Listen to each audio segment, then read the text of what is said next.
People who support biomass tell many tall tales, and short ones too. In fact, you could say they suffer from Alice in Wonderland-like syndrome. And no, I haven't made it up.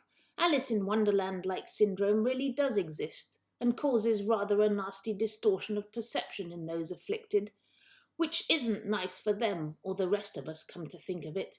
But why don't you pop down the rabbit hole to Wonderland and see for yourself? And here is Wonderland, with its lush green mixed forests that cover almost a third of its undulating land, which is also quite jagged in some parts. The trees are hard and soft and come in all shapes and sizes, and multicolours too. They have been looked after gently and near naturally for over 100 years, which is why this picture is as pretty as, well, a picture, of course, but no longer. The Queen of Hearts, who rules Wonderland, and who is quite mad, by the way, now wants to chop off their heads. These are a few she dispatched earlier, after the White Rabbit was late for an important date.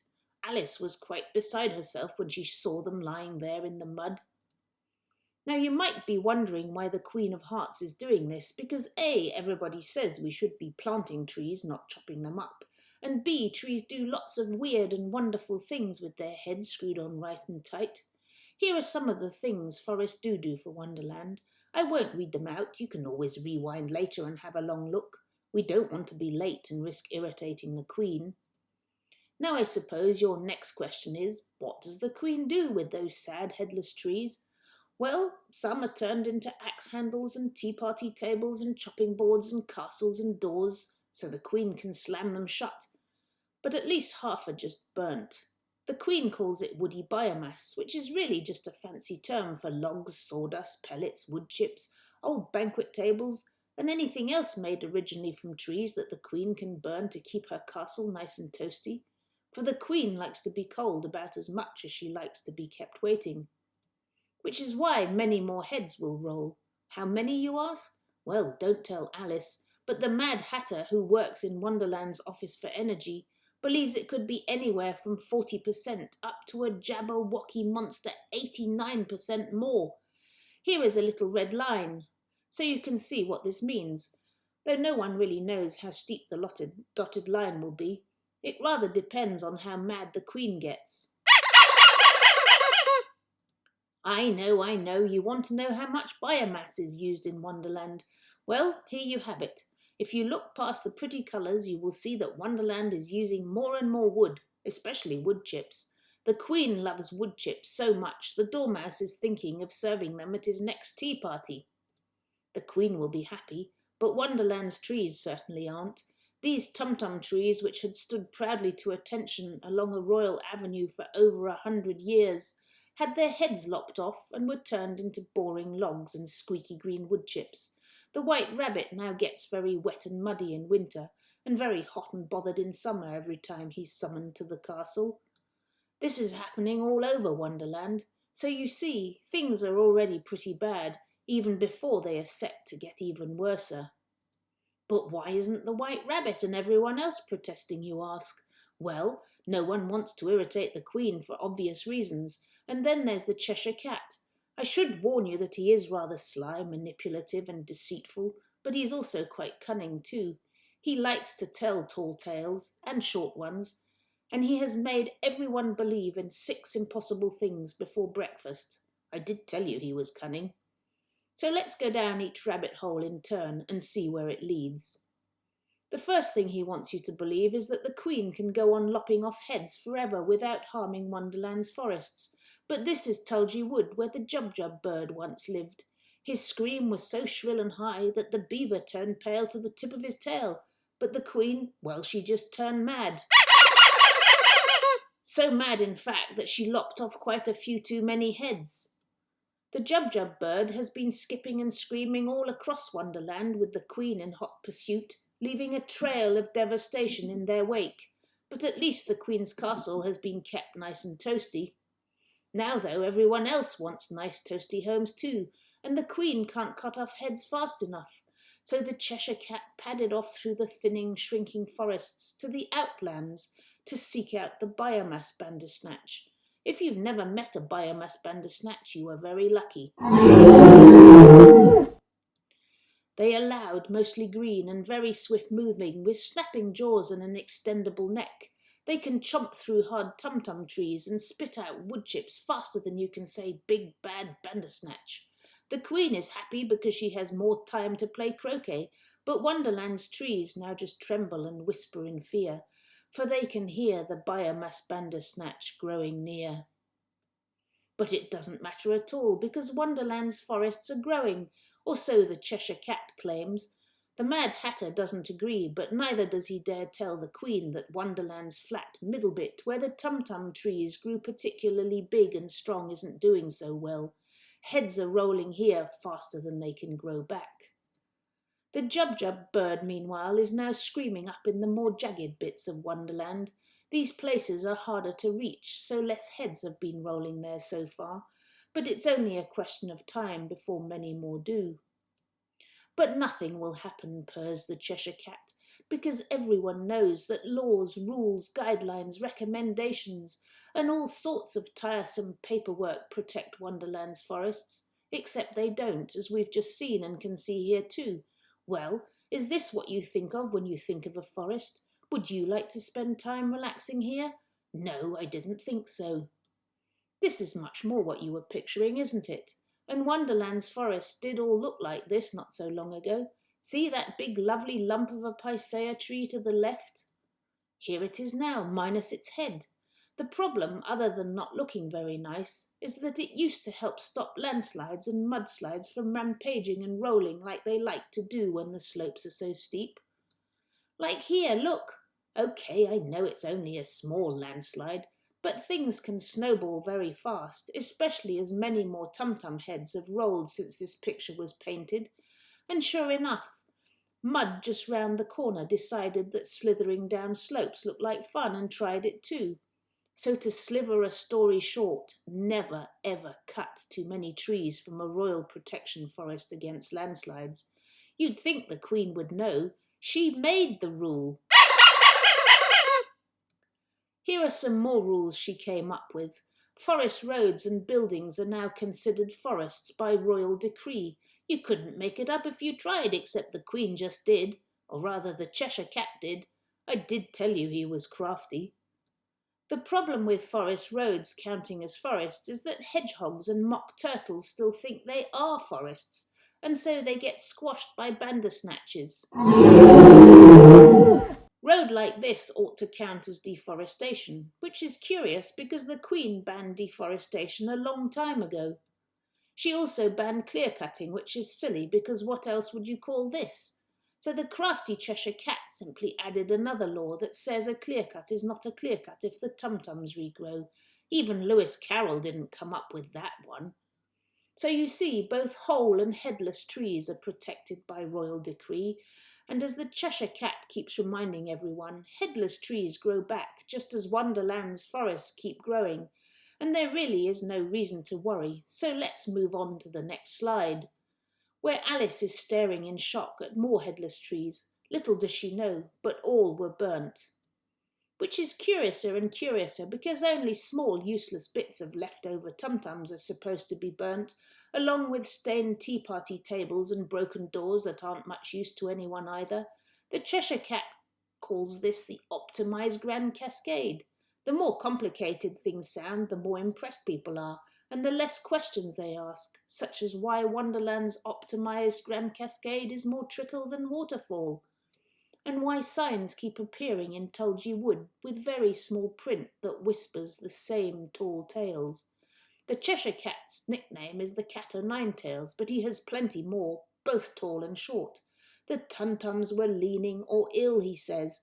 They actually asked to be cut down because they wanted more light.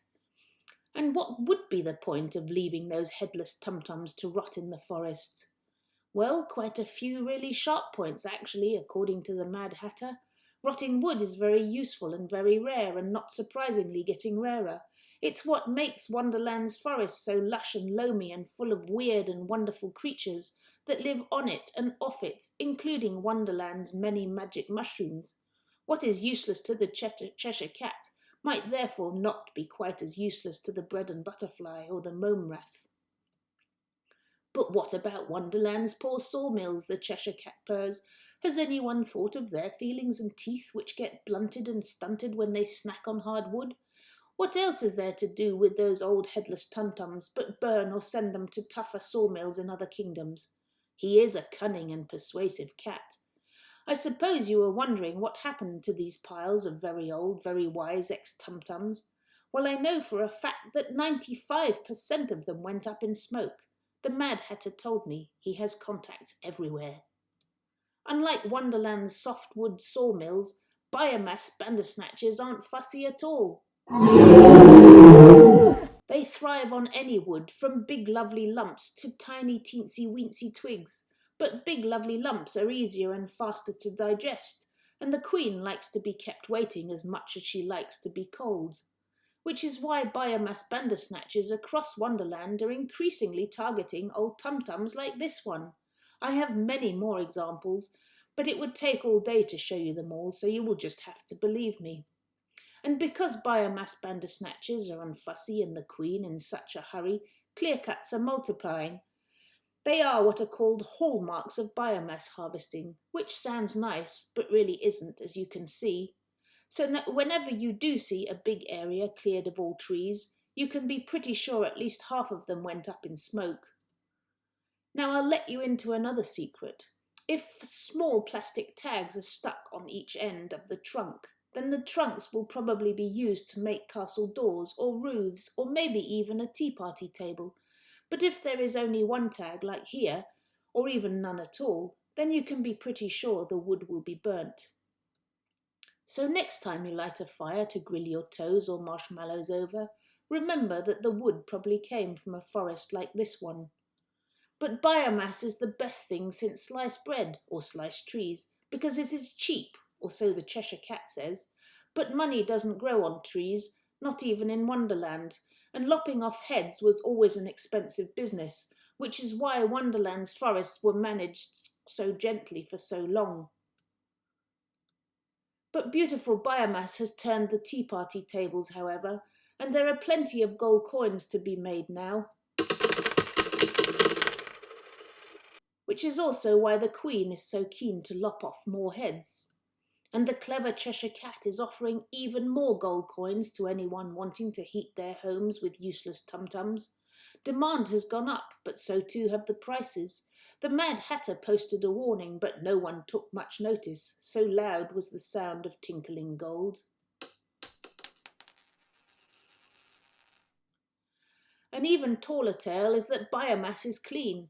But as everyone knows who has ever grilled his toes, the smoke and smut will always find you no matter where you sit. Just look at Alice's dress. Wood smoke, it turns out, is as dangerous and nasty as the smoke from the caterpillar's hookah. Yes, I know the Queen has made a law for air pollution, but it isn't as strict as it should be, and as we have seen, Wonderland's laws aren't always worth the paper they are scribbled on. And when the fires have died down, they leave a Jabberwocky monster pile of nasty ash to clean up. How monster? According to the Mad Hatter, Wonderland produces a 75,000-ton mountain of nasty ash each and every year. Biomass is about as clean as the dormouse was after he was covered in treacle, except you can eat treacle. Wonderland must bury its mountains of ash. Do you know what else is released when you burn tum-tums, or anything else for that matter? Carbon dioxide. This is the final, deepest, windiest rabbit hole of them all, but I'll try to cut corners and keep it simple. See that big picea tree? According to the Mad Hatter, more carbon is stored in that picea's trunk than the countless small tum-tums growing back around it. If you want to keep carbon locked away, therefore, just don't cut too many big trees, or too many trees at all, come to think of it. And you really shouldn't burn them. These tum-tums released tons and tons of carbon dioxide when they were used to heat the Queen's castle, but not one of those tons was counted. Why? Because the Cheshire Cat is as crafty with numbers as he is with words, of course. And there's more. Biomass bandersnatches come in many shapes and sizes, and different colours too, but all are thirsty beasts. The more they drink and the more carbon dioxide they belch. But the Cheshire Cat doesn't count this carbon dioxide either. And just think of all the other drinks drunk and carbon dioxide belched to make Wonderland's woodland roads and woodchip depots, and the litres drunk and carbon dioxide belched to cut the heads off these quercuses and transport them around in bits or pieces. Well, it doesn't matter at all, because none of this carbon dioxide counts either. And remember Wonderland's lush, loamy forest soils? They can lock away more carbon than all the tum-tums growing on them, until the tum-tums are removed, and then the soil starts belching its own carbon too, and goes on belching it for many, many years to come. And yes, you guessed it, all this belched carbon isn't counted at all. So how does the Cheshire Cat get away with such creative carbon accounting? Because Tum-Tum and Paisaeas grow back, of course. And as they do, they suck back all the carbon dioxide that was belched when their relatives were cut and burnt. It's genius and fail-safe, or so he says. Except it isn't. For a start, not all the trees grow back well or at all, especially with all the weird weather about. Tum-Tum and Paisaea forests positively hate too much heat and sun. They also hate being thin because they tend to fall over in high winds when they don't have anyone to lean up against anymore. Meanwhile, the Biomass Bandersnatch are galumphing and snicker-snackering through Wonderland's forests faster and faster, belching more and more carbon dioxide. So it's not just the carbon dioxide from burning wood that the remaining trees need to suck up. There really is no fire without smoke or carbon dioxide, not even in Wonderland, whatever the Cheshire Cat claims. But I'll leave the best and last argument to this quercus. It has taken many, many years and many, many tons of carbon for it to reach its great age and size. How long do you think it would take to reduce it to ashes? So what will you do next? Will you take the red pill and wipe that smug smile off the Cheshire Cat's face? Or take the blue pill and do nothing and watch Wonderland's wonderful forests wither and burn? 'Twas brillig and the slithy toves did gyre and gimble in the wabe. All mimsy were the borogroves and the mome-raths outgrabe. Beware the Jabberwock, my son, the jaws that bite, the claws that catch. Beware the Jubjub bird and shun the fruminous Bandersnatch. He took his vorpal sword in hand, long time the Manx mome foe he sought. So rested he by the Tumtum tree and stood a while in thought. And, as in uffish thought he stood, the Jabberwock, with eyes of flame, came whiffling through the tulgey wood, and burbled as it came. 1, 2, 1, 2, and through the vorpal blade went snicker-snack. He left it dead, and with its head he went galumphing back.